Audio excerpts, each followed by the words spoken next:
Hey, how's it going?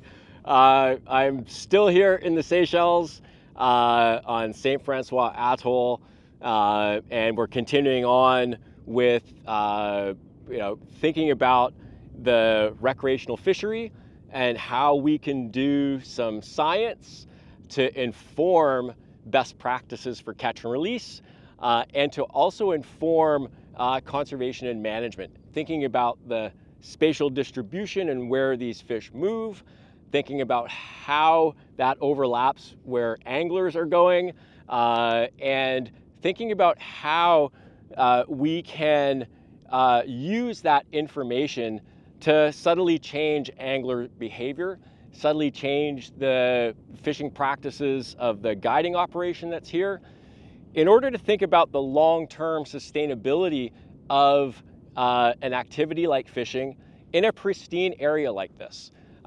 Where I am is, sort of in the western part of the Indian Ocean. It is an incredibly diverse and pristine environment, and we want to keep it that way. I was blown away the first time I came here in 2018. I'd spent a lot of time walking on the flats, looking at the diversity of species that were here, and I was just like taken back by that. And then I stuck my face in the water, and I literally came out of the water with a tear in my eye because, spending time in the Bahamas and other parts of the Caribbean, and even being able to snorkel in other parts of the Pacific, I thought, wow, those places were pretty pristine. But when I came here and saw the amount of coral cover, the seagrass, the mangroves that are behind me, and the diversity of species that healthy, intact habitat supports, it amplified how special this place really is. And some might say that it needs to be fully protected, that there shouldn't be human activities here. But without the human activities here and the eyes on the water, I think there would be a little bit more concern in terms of poaching and things coming in to encroach the fishery and the habitat. And they're also, the anglers are really important eyes on the water. They're so connected to the way that they, track down fish. I'm an angler and I do this, and thinking about how they eat, the importance of the habitat and the connection, and also the health of that home water for those fish, and also the home water for the people that live and work here, is critical. And so making that connection between healthy habitat, healthy ecosystems, and healthy fisheries is important. We need to keep that in mind wherever we go.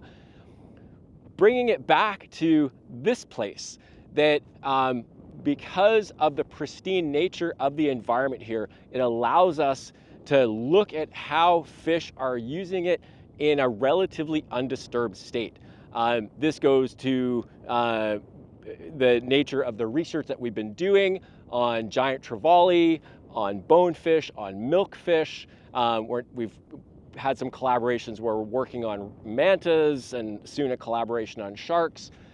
And being able to collect information on all these species in connection to the healthy habitat really allows us to look at the system more holistically and think about what it means for the voices that we bring to the table as users of this environment when it comes to conservation and management, when it comes to informing policy, when it comes to also individual angler practices. Some of the research that we've done here enforces and enhances the code of conduct that the guides use when fish are being caught, handled, and released. And so that is really important, another layer on top of what makes this place so special, that we're able to, we got this really cool bird coming by, sorry, I'm shooting this, it's gonna be raw, and there's always gonna be things like this going on, so pardon me. It's a really it's really important to think about how the health of the environment supports healthy fisheries, that supports human economic activities, and thinking about how we do that sustainably.